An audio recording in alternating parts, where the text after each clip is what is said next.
Seguimos el paseo recorriendo la Biká desde los montes del desierto de Judea. La Biká es el hundimiento de las tierras que divide estos montes en la parte de Israel y los de enfrente, los montes Moab en Jordania.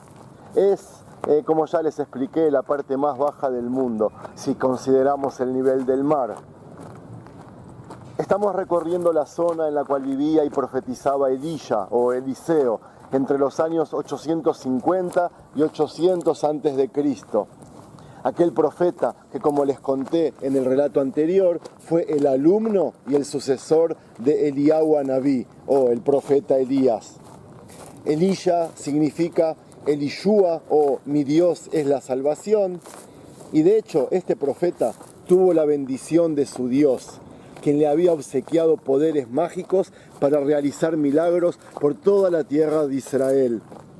Milagros que hicieron eco más allá de las fronteras de Israel.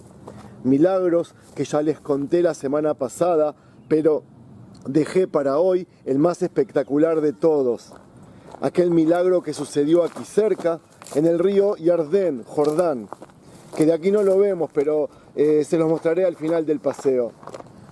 El río Jordán es aquel que une el mar de Galilea al norte y el mar Muerto al sur.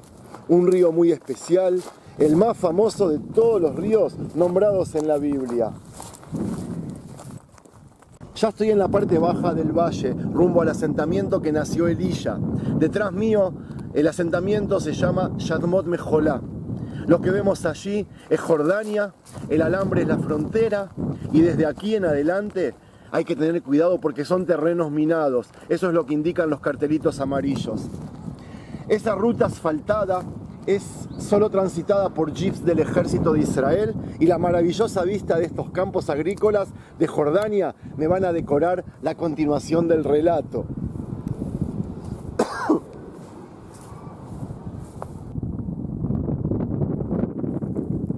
Frente nuestro vemos los montes de Moab, lo que hoy es Jordania. Para ubicarlos en épocas, les cuento que allí reinaba Aram, y más allá del rey, la persona más importante se llamaba Naamán, quien era el ministro de ejército del rey.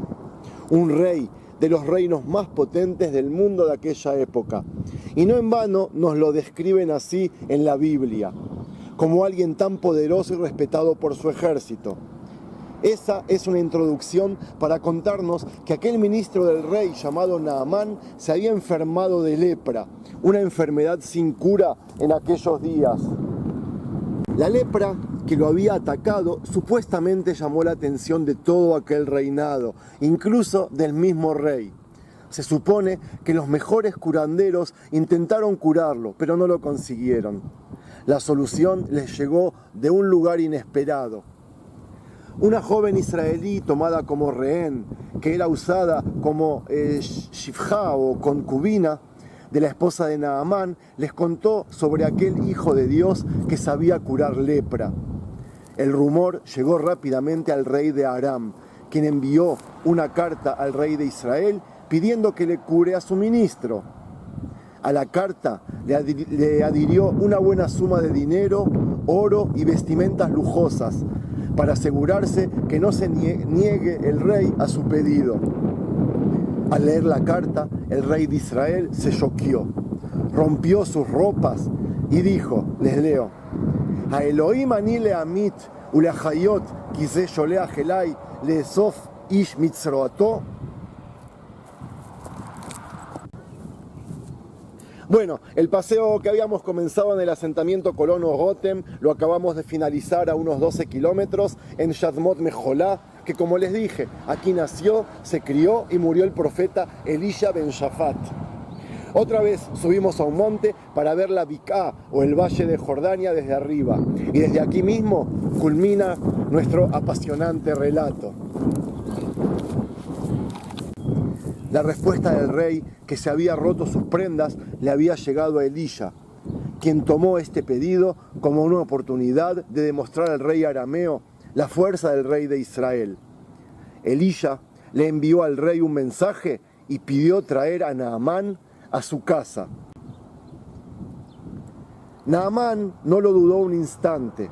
La posibilidad de poder curarse lo puso tan feliz que tomó toda una delegación y salió en camino hacia aquí.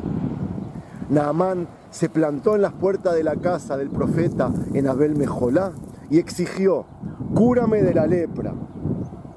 Elíya eligió quedarse sentado en su cuarto y le pidió a un ángel, a un enviado, o sea, a otra persona, que le abra la puerta con un corto mensaje: que se sumerja 7 veces en el río Yardén.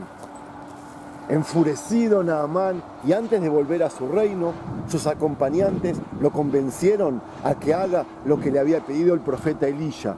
Y desde aquí abajo, a unos pocos metros de aquí, se sumergió en el río Yardén, en el Jordán. Naamán había bajado hasta aquí, el río Jordán, se sumergió 7 veces y, milagrosamente, su piel pasó a ser como la de un bebé. En ese momento cambió también la forma de considerar Naamán al profeta y al rey de Israel. Naamán regresó hasta aquí, hasta la casa de Elíya, para agradecerle. Su vida cambió en un instante y él podría volver a ser ministro de ejército, como lo era antes. Pero algo había cambiado: la fe de Naamán.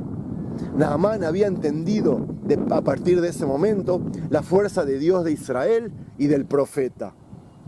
Aquí no terminó la historia. Elíya no aceptó pago alguno por curarlo, ya que no lo había curado para obtener dinero. Cuando Naamán volvió a Aram, lo persiguió Gihazi, el joven que acompañaba a Elíya los últimos años, y Gihazi tomó para sí parte del pago que había enviado el rey de Aram. Cuando retornó hasta aquí con los kilos de oro y vestimentas de lujo, lo encontró Elíya. Elíya no pudo aceptar que este joven sea tan chancho respecto al dinero y lo maldijo. El joven pasó a ser leproso. La lepra que se había curado Naamán se le vino a él y él no pudo ya curarse. Elíya le demostró tanto al joven como a nosotros que estamos leyendo su historia que cuando hizo falta, él fue duro. Que no fue solo un profeta que curaba enfermos y revivía muertos. Él también sabía hacer todo lo contrario. Sabía enfermar y matar si hacía falta. Bueno, yo aquí termino el relato sobre el profeta Elíya, pero el paseo entero lo voy a culminar en el río Yardén, en el río Jordán. El relato de la semana pasada lo voy a terminar aquí, en las orillas del Yardén, del río Jordán. Shabbat Shalom, hoy es sábado 29 de junio del 2019 y después de volverles a transmitir el relato que había comenzado a filmar la semana pasada sobre Elíya y lo que le hizo a Naamán en estas aguas del río Jordán, a partir de ese día muchísimas personalidades y muchísimos famosos volvieron hasta aquí, hasta estas aguas, para realizar el mismo acto de sumergirse en las aguas del Jordán. El más famoso de todos es cuando Yohanan Amatvil lo trajo aquí a Yeshu, Juan el Bautista trajo aquí a Jesús para bautizarlo. Y a partir de ese día, millones de peregrinos vienen todos los meses de enero hasta aquí para hacer ese mismo acto, sumergirse en estas aguas benditas, sagradas, tradicionales, para curar el espíritu, para recordar aquel acontecimiento en el que Yeshu, en el que Jesús se transformó, nació, digamos, el espíritu, el nuevo espíritu de Jesús al ser bautizado por Yohanan, por Juan el Bautista. Debo admitir que a mí mucho no me cierra la historia, porque las aguas que realmente sanan la piel de las personas, curan la piel de las personas, son las aguas del Mar Muerto, que todos sabemos hoy en el año 2019.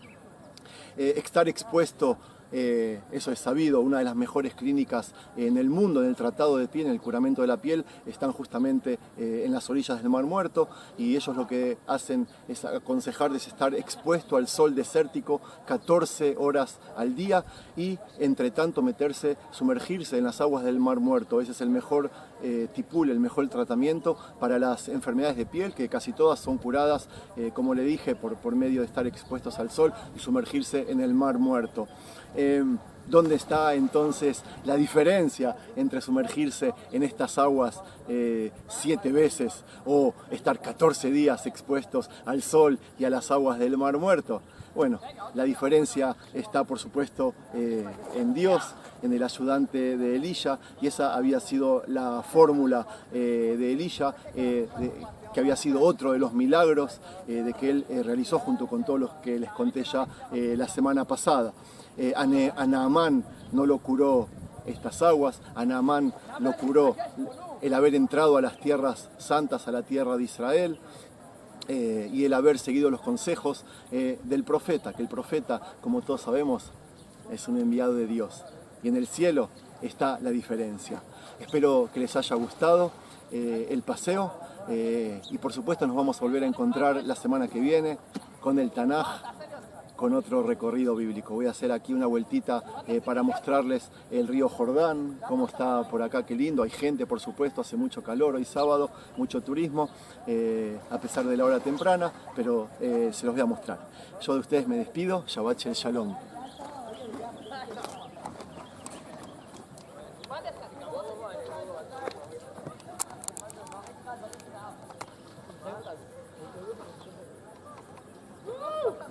أحياكم أحياكم سلام